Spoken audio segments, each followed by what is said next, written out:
Este programa é livre para todos os públicos. Amém. Bom dia a todos vocês que estão aqui, amigos da Obra de Maria, também da Canção Nova, os benfeitores que ajudam essa obra, vocês que estão agora também da família Obra de Maria nos assistindo, também da Canção Nova. É uma alegria muito grande poder estar aqui. O meu amigo Dunga cancelou um compromisso, ele sabia desse Kairos, mas aí a data, todo mundo vai fazendo uma agenda, e quando eu cobrei a presença, ele logo cancelou o compromisso.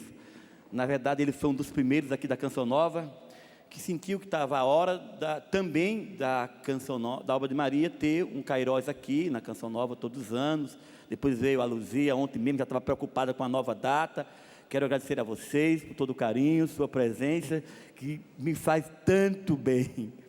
Mas na verdade me deram um tema: servir ao Senhor de todos os jeitos, de todas as maneiras, de todas as formas, com alegria, que é do carisma Obra de Maria. Porém, eu tenho um segredo para dizer para vocês. Aqui hoje mudou o jogo.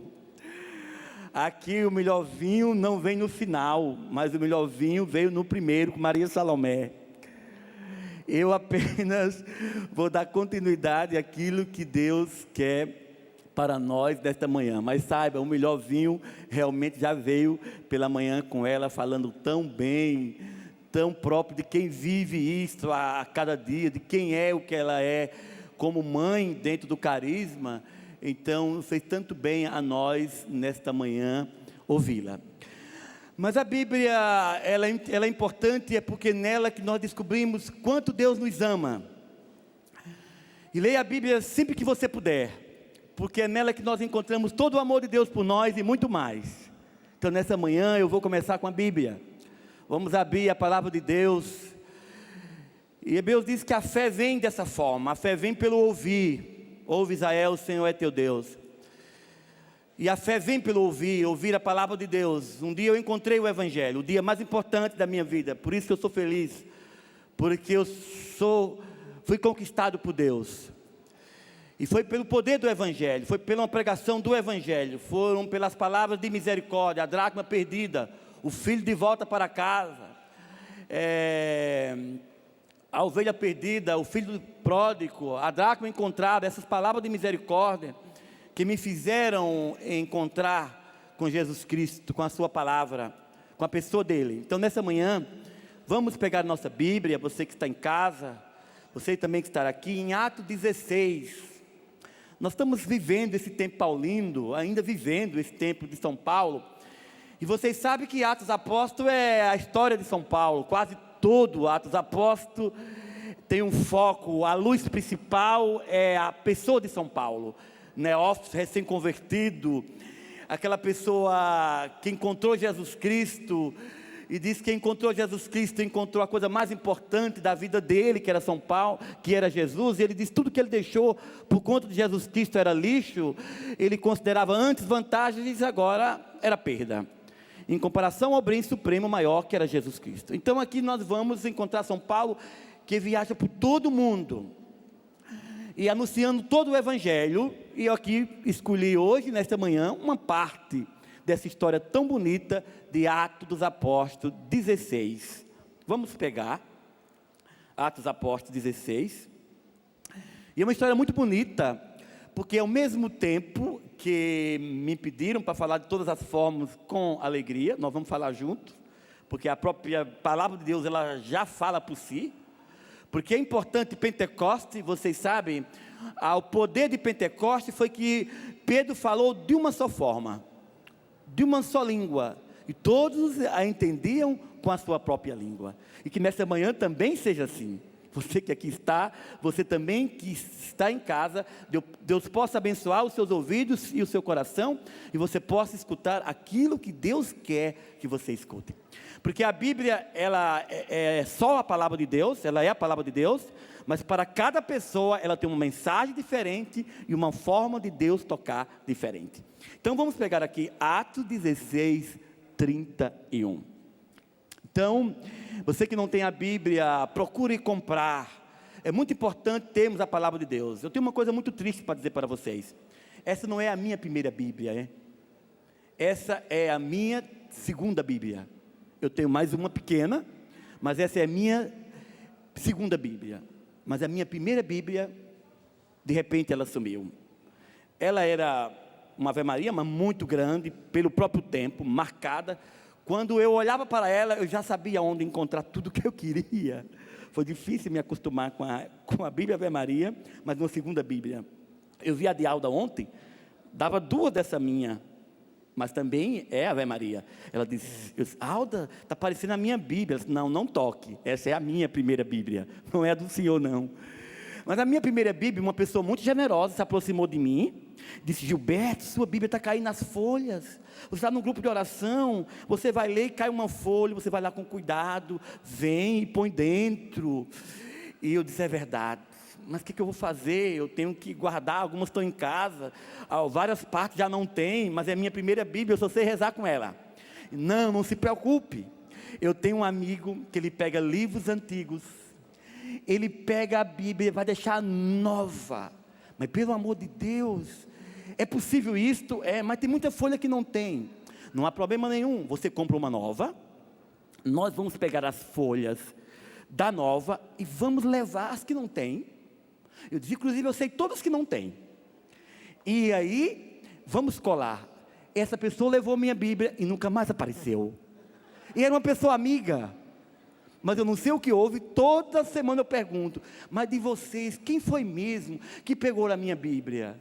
E eu não consigo descobrir, e todos os dias eu rezo, Senhor, mas aonde está a minha Bíblia? Até hoje ela não voltou. Então, me ajude que essa aqui não é a minha primeira. Mas o que é que eu quero dizer com isso? Porque ela foi a do primeiro amor. Ela foi a primeira que eu comprei. E foi aqui que eu descobri em cada página da Bíblia, quando eu lia, como eu era importante. E prova e sinais concretos que eu sou amado por Deus. Então, vamos adiante. Mas vamos pegar Atos 16, porque mandaram eu falar um pouquinho sobre o cenáculo. Ela já ensaiou, mas querem que eu mostre um pouco como começou esse projeto e também como servir de todas as formas com alegria.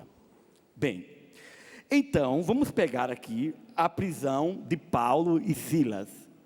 Me parece não muito agradável falar de alegria, contando uma história de dois homens que foram presos e que sofreram bastante por causa do Evangelho.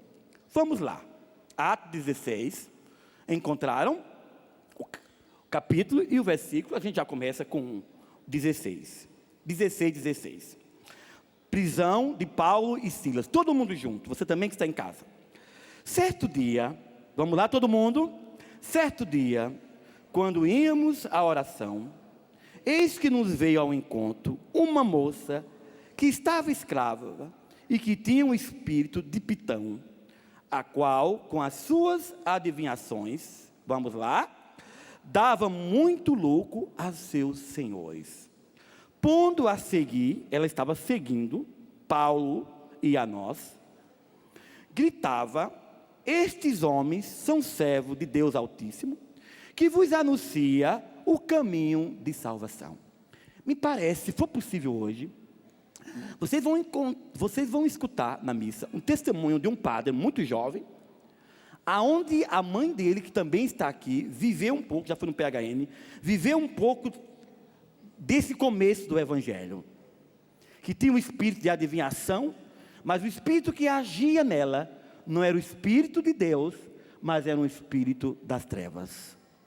Então, essa jovem o acompanhava, e tumultuava, ela dizia que eles mostravam o caminho de salvação, era uma forma de seguir, mas ela também tinha um outro modo, que era o modo de trabalhar, de cativar, conquistar as pessoas, através da prática da adivinhação, e a Bíblia condena, Deuteronômio 18, Levítico 26, 27, 20, 26, 27, não consultei os espíritas, nem os adivinhos, não os consultei, não os consultais, para não sejais contaminados por eles, mas enfim, não é o tema da minha pregação.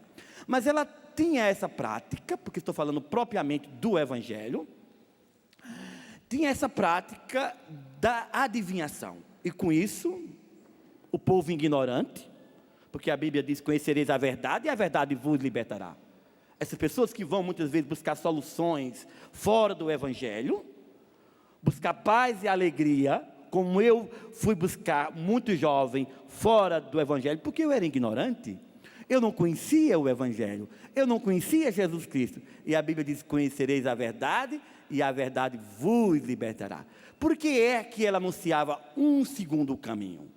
Mas não tem dois caminhos, existe um só caminho.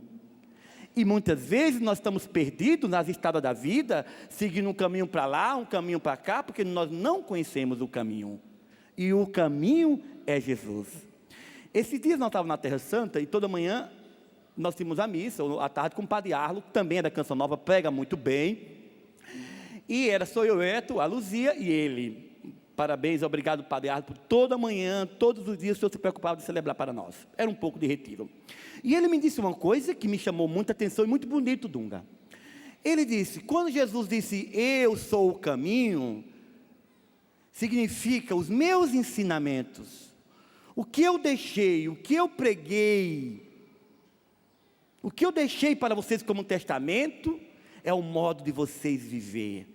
É o modo de vocês encontrar o caminho, de vocês não se perderem. E falar, e se perder, daqui a pouco eu volto. E não é que eu me perdi pela segunda vez na Terra Santa, em Jerusalém. E de novo com eles. A primeira vez eu me perdi, foi com o Padre Jonas. Dessa vez eu me perdi com eles. A gente encontrou uma capelinha de adoração com o Santíssimo. Todos os dias nós íamos rezar, passávamos a manhã rezando. E fiz um caminho novo. O Papa estava lá, fecharam as estradas. E a Luzia disse: mas nós passamos por aqui. Vamos ver se ele passa, a gente pode passar? O homem disse: não há problema nenhum, Luzia, vamos lá, a gente faz o caminho. O Eto bem quieto. E o caminho longo, porque eu estava perdido. E eu andando com eles, e a Luzia me provocando, e ela deve estar escutando, ela me provocando. O caminho está meio longo, a gente não passou por aqui, que é próprio dela, e querer saber bem as coisas. Quando chegou no caminho, ela disse: não, Gilberto, nós estamos perdidos. E o Eto disse: nós estamos perdidos. Esse caminho não vai para aquela capela de adoração. Essa é aquela rua que a gente passa à tarde. Eu disse: nossa, esse é o caminho que vai para o Santo Sepulcro. Obrigado vocês, nós estamos perdidos, vamos voltar. E eu voltei e encontrei o caminho.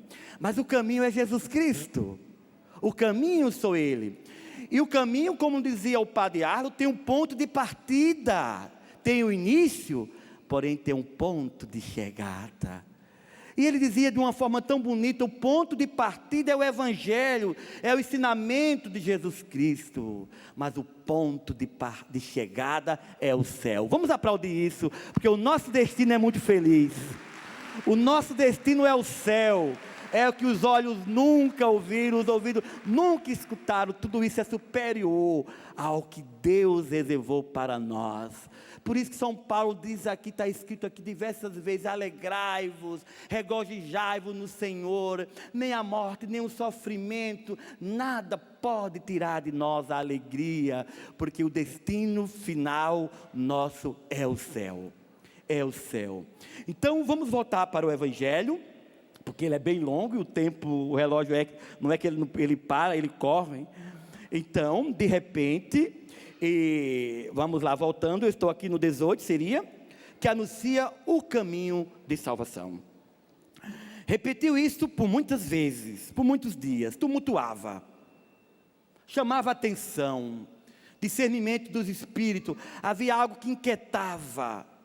A mensagem era forte, ela anuncia, Jesus é o caminho, mas é o único caminho, o único meio, o único acesso. Salomé disse muito bonito: Maria passa na frente. Passa na frente. E chegou um dia, uma senhora me chamou e disse: Salomé manda Maria passar na frente. Que passar na frente é esse? Passar na frente é Jesus, né? Maria disse: não, minha senhora, a senhora está errada. Salomé não disse: Maria passa na frente de Jesus, não.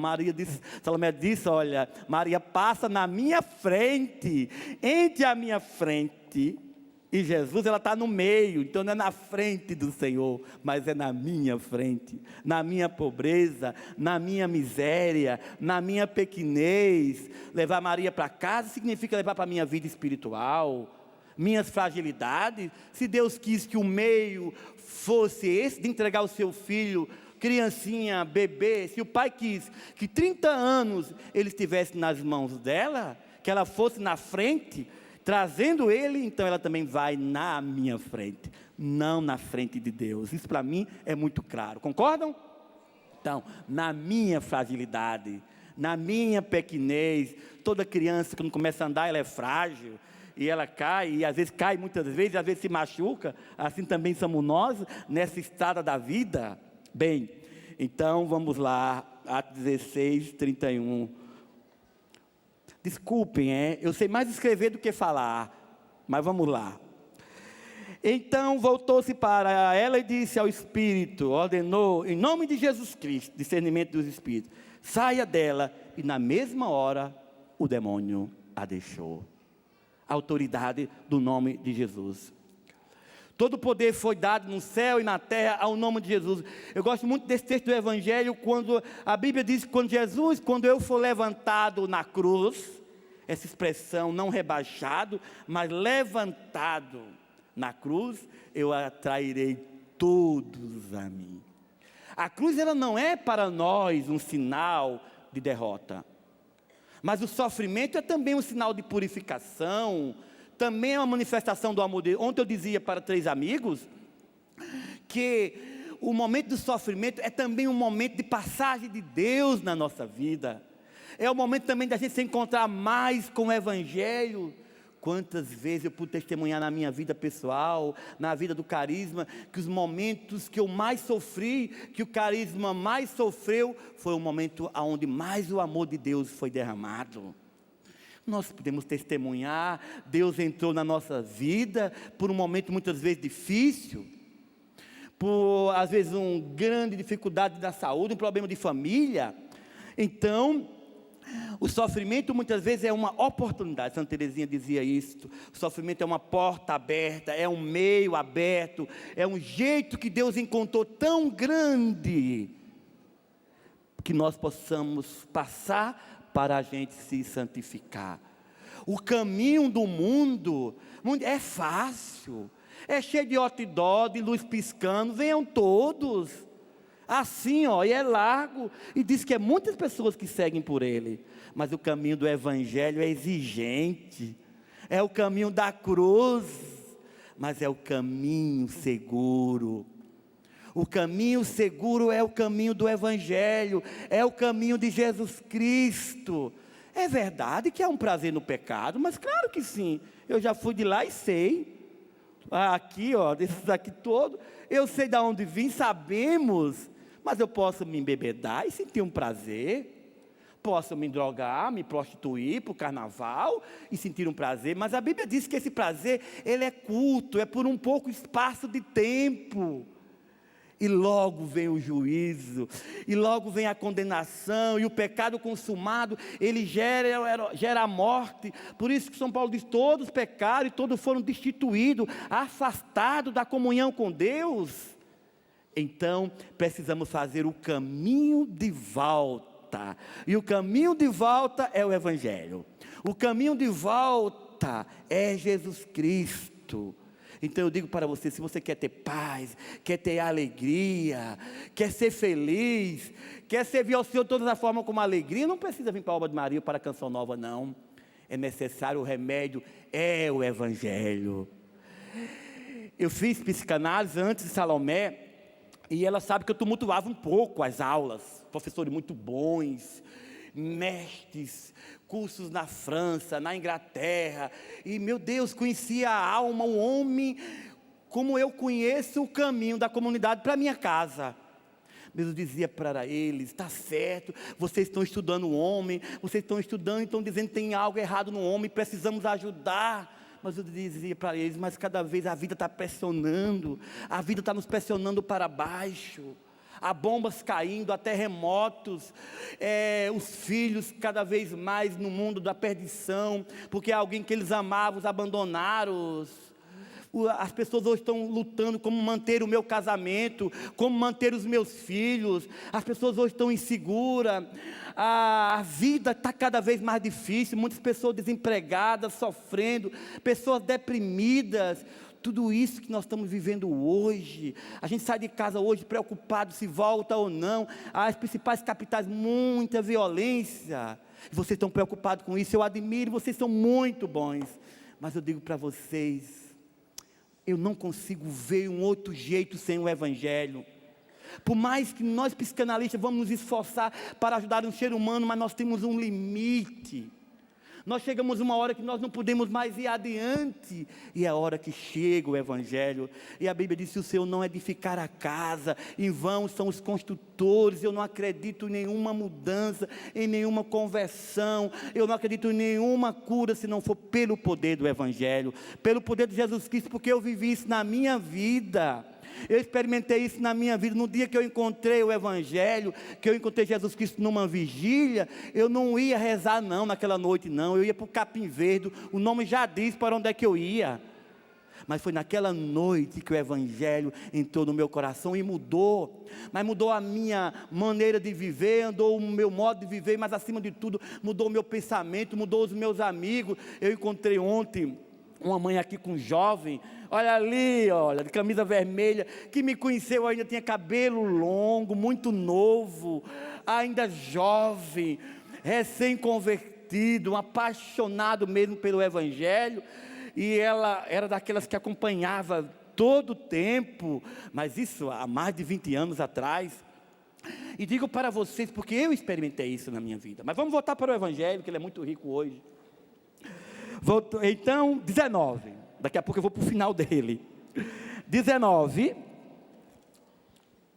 vendo seus homens que lhes vencera a esperança do lucro, pegaram Paulo e Silas, todo mundo, e levaram-os ao foro, levaram os magistrados, levaram para o presídio, para a autoridade, para a cadeia, para o juiz, o promotor, enfim.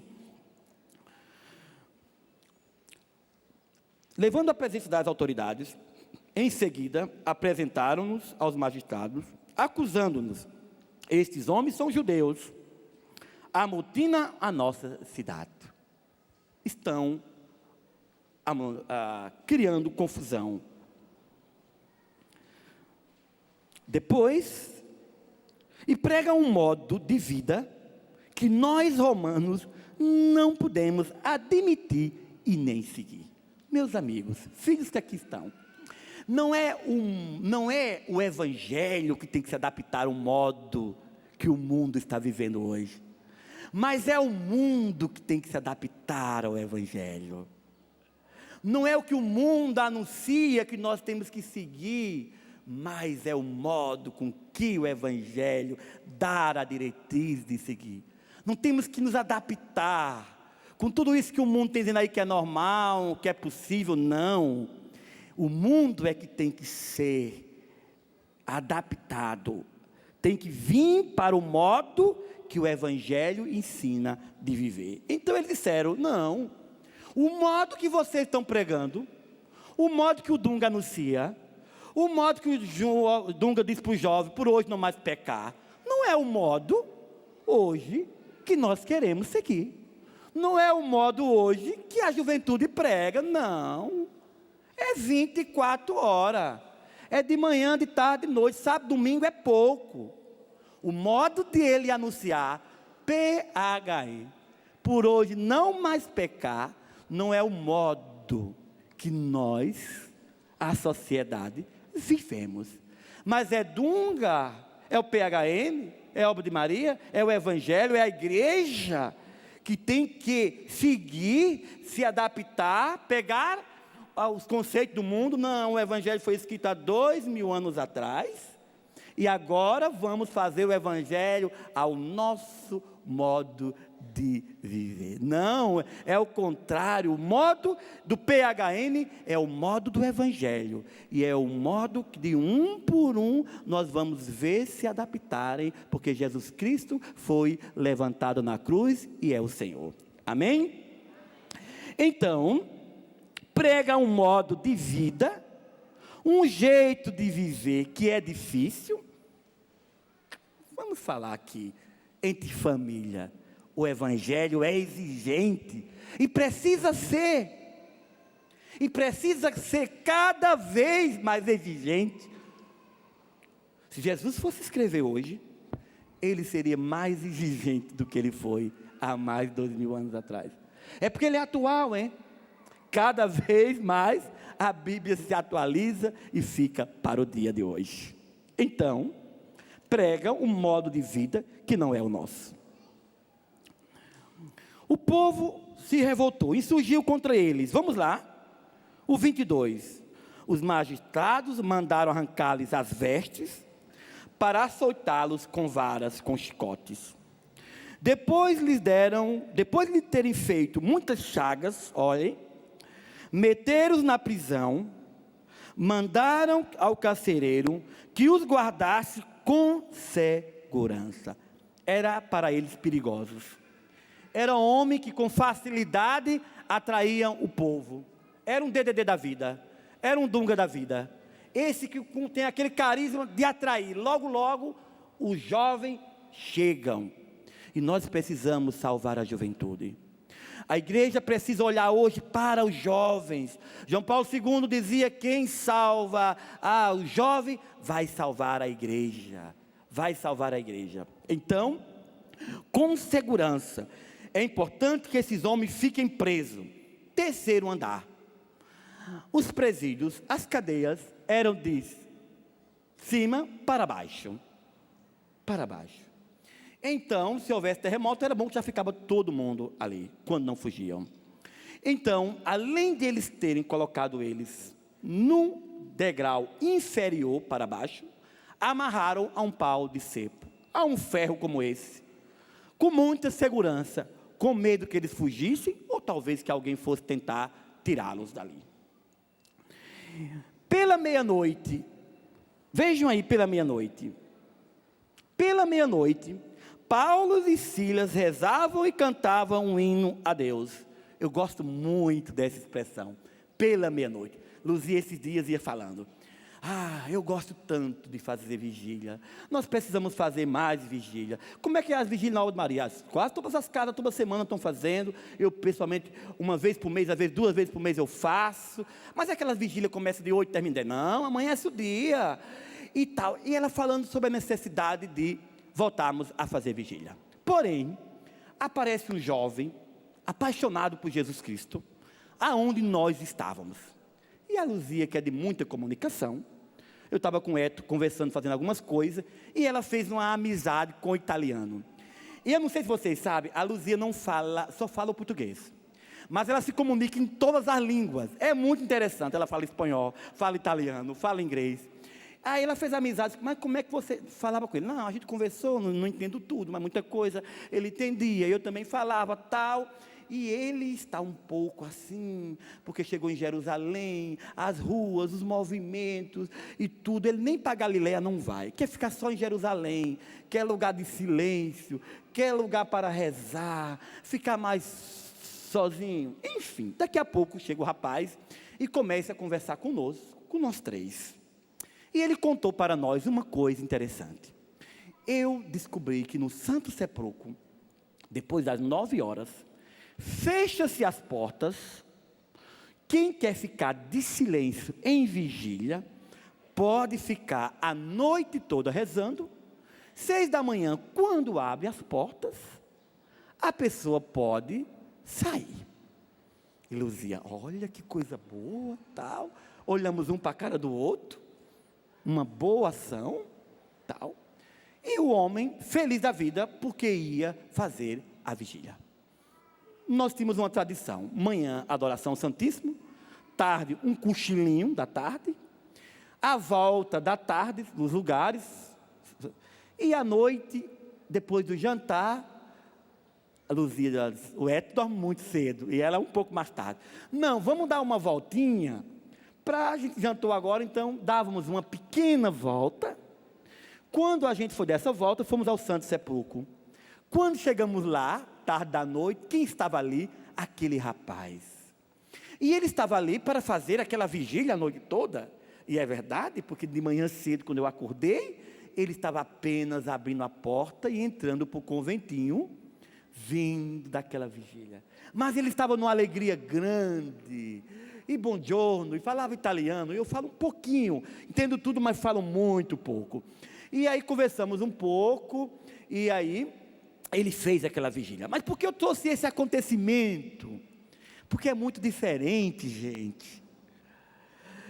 Uma pessoa ir para a Terra Santa, para o Santo Sepulcro, aonde Jesus ressuscitou, aonde está vazio, aonde só tem o clima de fé, a energia espiritual, o poder do sepulcro, o poder da sua ressurreição. É muito bom fazer uma vigília ali, estar sozinho e tal. Nós três não, a gente estava cansado um pouco, tinha que sair um pouco das pressões da vida, queríamos rezar e tal, não aguentávamos passar uma noite, pelo menos não estávamos preparados, porque o nosso ritmo, estávamos correndo o dia todo também, nesse ritmo de oração, mas ele não, ele foi para rezar.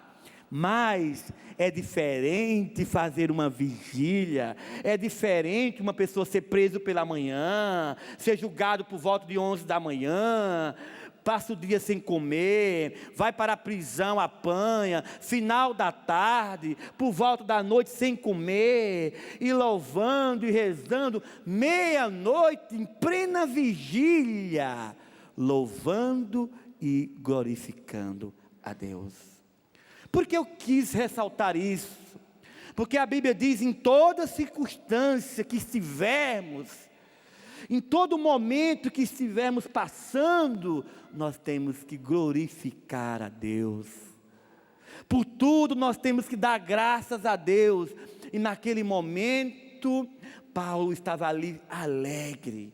Paulo estava ali louvando e glorificando a Deus por tudo que ele tinha passado, por tudo que ele tinha vivido, pelas chagas, pela humilhação, pela condenação injusta, não foi ouvido. Isaías 53, os 5 e 6 também fala de Jesus, servo sofredor, por iníquo, um falso julgamento, foi julgado. Paulo também, nem sequer ele teve direito à defesa, prova falsa, assine aqui, ele não teve nem o direito de se defender, e ele estava na prisão, sem direito de defesa, plena calúnia, mas estava preso, e por volta de meia-noite, ele estava louvando a Deus. Ele estava fazendo uma vigília. Carismático gosta muito de fazer vigília. São Paulo é um modelo para nós. Dia de sofrimento, dia de humilhação, dia de perseguição, mas motivo de louvor a Deus. E por isso que a Bíblia diz que vamos voltar para a Bíblia, é melhor eu dizer como estar aqui. Então, pela meia-noite, Paulo e Silas rezavam e cantavam um hino a Deus. Eles ao mesmo tempo rezavam, mas eles cantavam. Quem canta ora duas vezes. Era uma mistura de um canto em língua, de uma profecia, de um louvor, de um agradecimento ao Senhor por tudo que eles tinham vivido. Eles tinham uma esperança que dias melhores viriam. Eles sabem em quem eu confio, em quem eu pus a minha confiança. Enquanto existe aqui a noite, a escuridão, está tudo bem aqui, a lua, a noite. Mas quando chega o sol, a noite vai embora. Faltou luz, só treva e escuridão. Chega a luz, vai embora. Então naquela meia-noite, eles tinham certeza. O momento que estavam vivendo era um momento de escuridão. Um momento difícil, mas eles sabiam que aquilo ia passar. Depois vamos lá. Vamos lá, agora o 26. Subitamente, sentiu-se um tremor tão grande que se abalaram até o fundo dos cárceres. Quando há louvor, quando há adoração, porque o canto é também uma adoração, esse canto poderia ter sido um canto junto com a adoração, treme. O pecado treme, Satanás treme, há um terremoto acontecendo.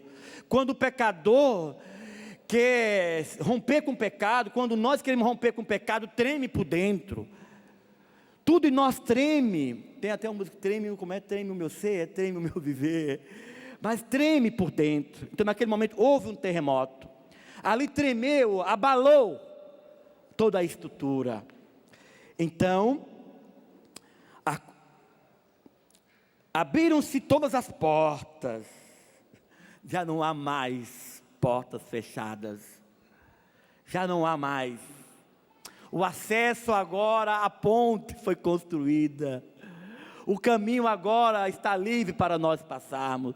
Jesus diz: eis que eu estou à porta e bato.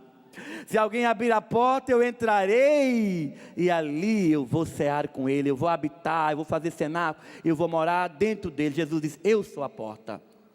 Jesus é a porta que nós temos que passar para encontrar com o Pai. Jesus é realmente a segurança que nós vamos viver plenamente na eternidade.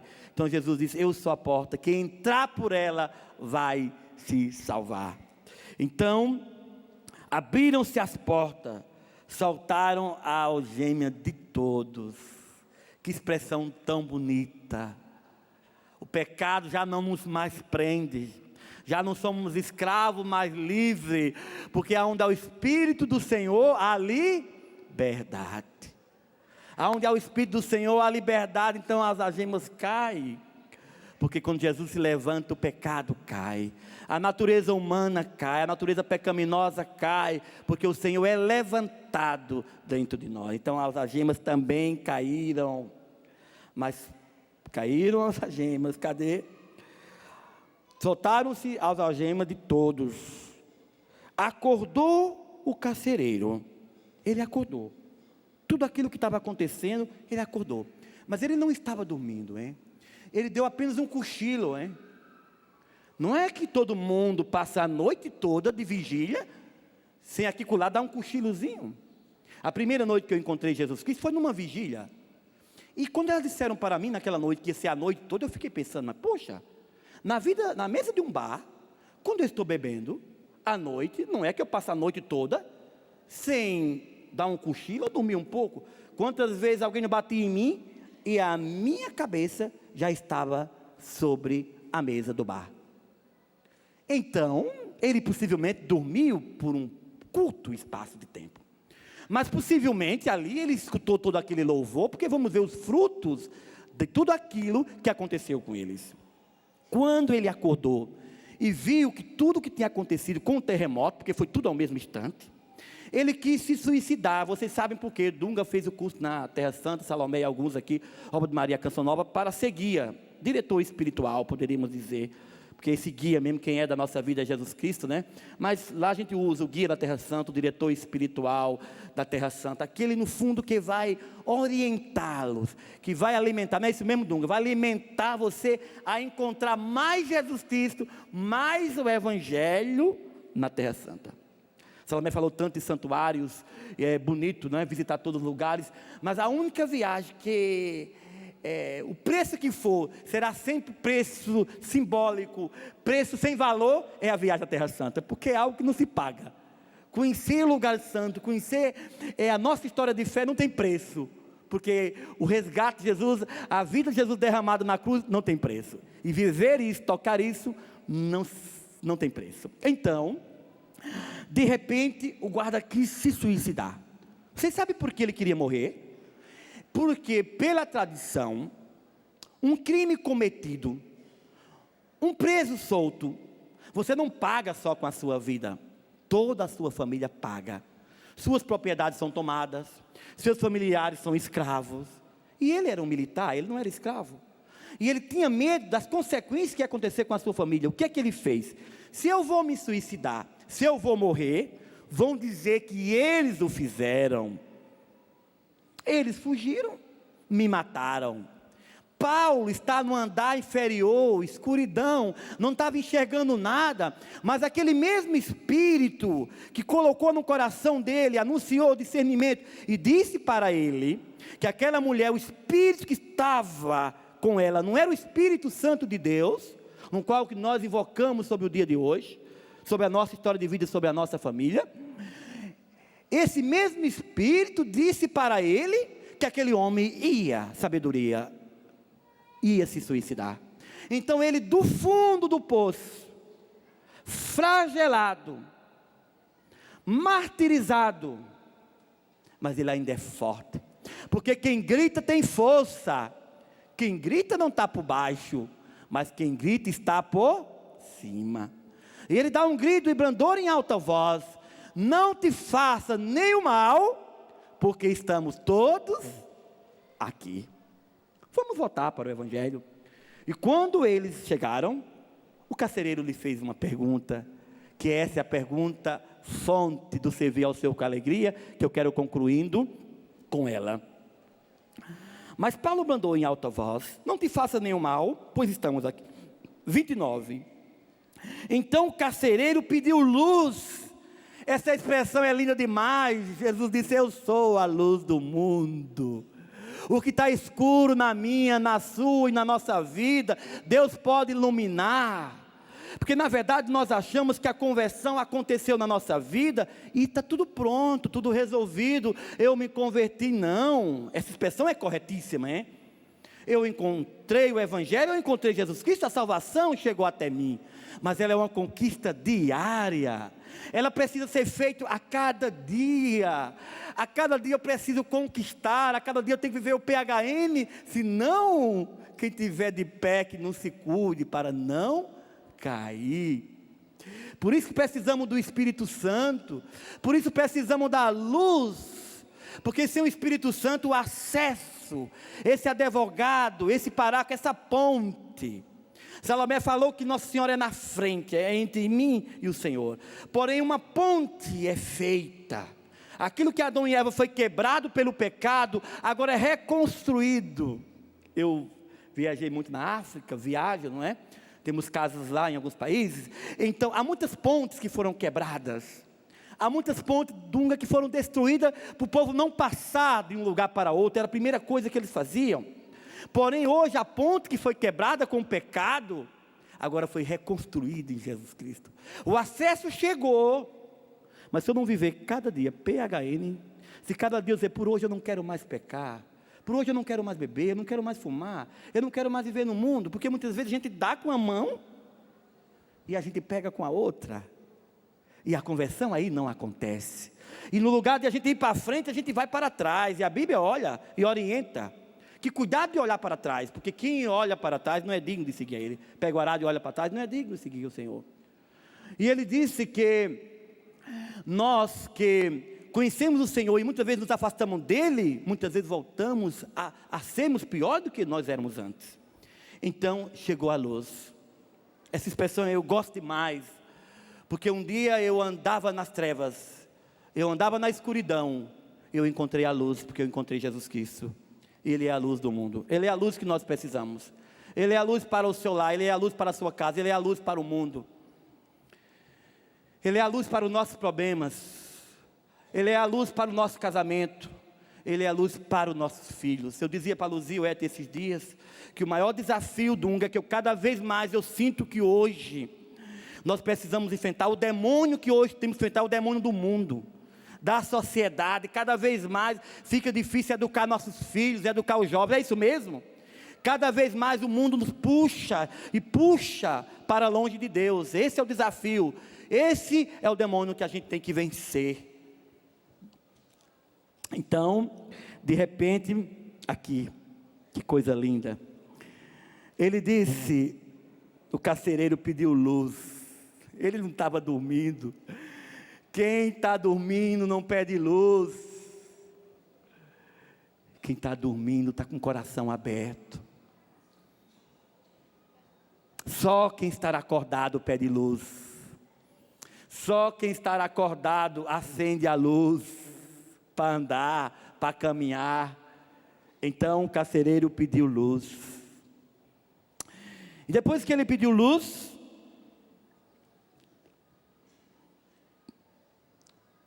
ele fez uma pergunta. Não, depois que o carcereiro pediu luz, ele entrou, ele foi ao encontro, e lançou-se trêmulo aos pés. Veja o que é que o louvor fez, veja o que é que a ação de graça fez no sofrimento. Ele caiu trêmulo aos pés. O pecador treme quando entra o poder de Deus. E ele tremeu aos pés e fez uma pergunta que todo mundo hoje está fazendo, que todo mundo precisa fazer. Todo mundo hoje precisa de salvação. Salva-me, Senhor, das situações da vida. Salva-me, Senhor, dos problemas da vida. Salva meu casamento, salva meus filhos. Por onde nós andamos hoje, a vida está pressionando.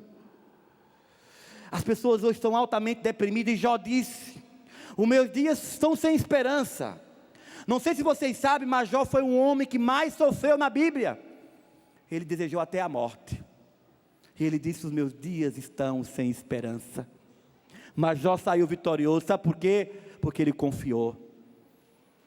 Porque ele soube acreditar como São Paulo até o fim. E digo para vocês, sem Deus a vida não tem escape. Sem Deus esse mundo não tem saída. Eu não tenho medo de dizer isso. Jesus é o caminho e a solução para os nossos problemas. Jesus é o caminho para o nosso país, é o caminho para o mundo.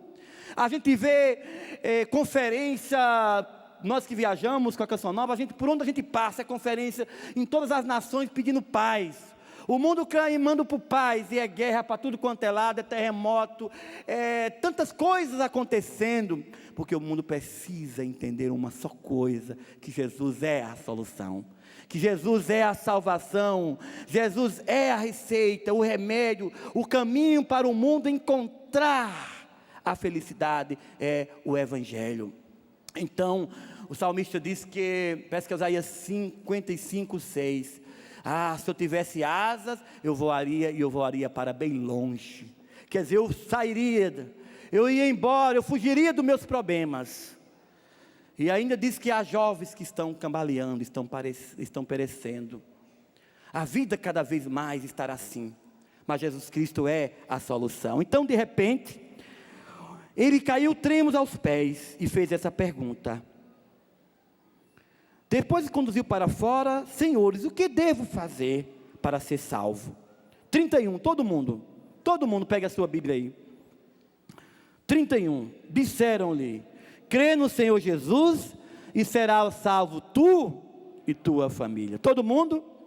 Disseram-lhe eles: crê no Senhor Jesus, serás salvo tu e tua família. Naquela mesma noite a família acreditou. Naquela mesma noite a família se arrependeu dos seus pecados, dos caminhos que eles andavam. E toda a casa foi batizada. E naquele momento ele foi curar as feridas de Paulo e Silas. Ficou ali na casa deles.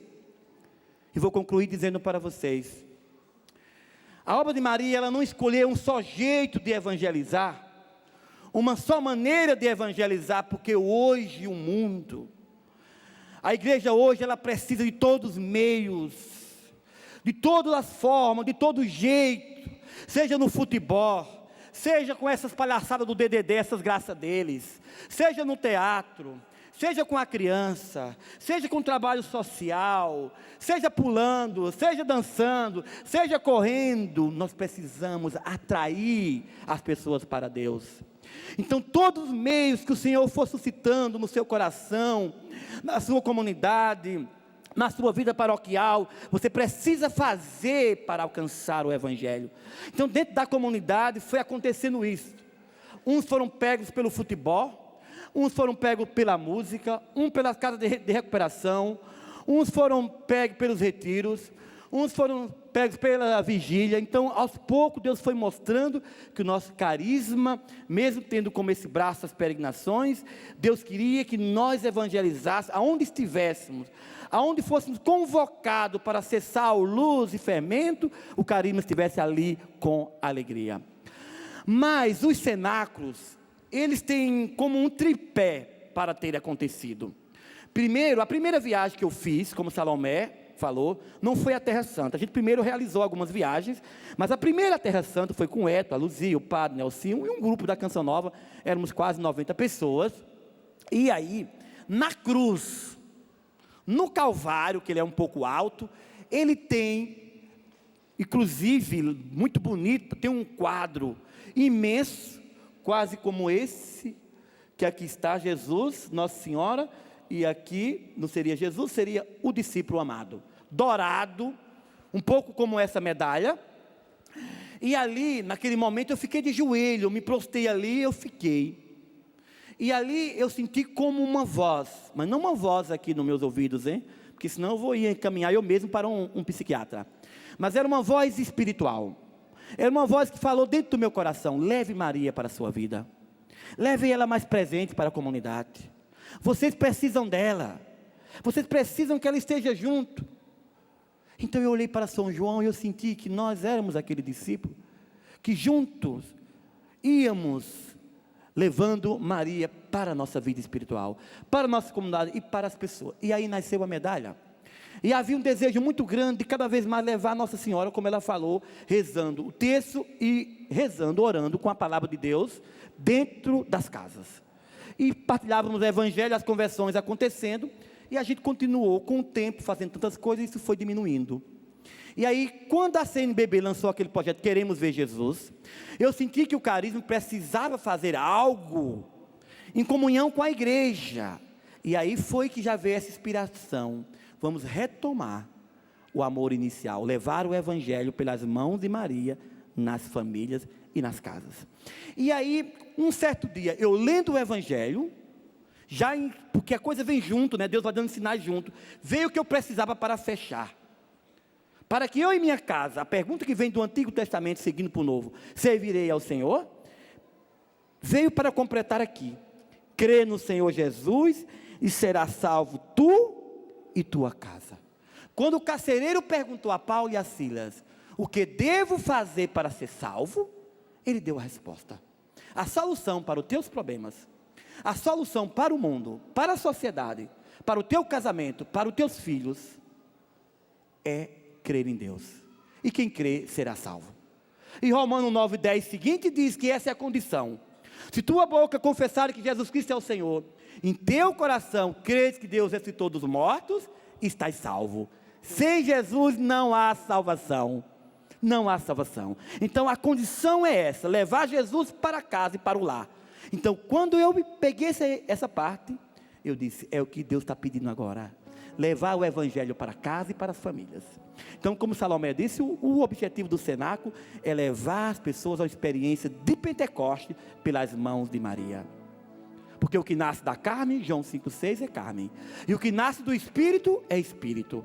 Então nós precisamos tornar as famílias orantes. Fazer um cenáculo num lar, um Pentecoste num lar.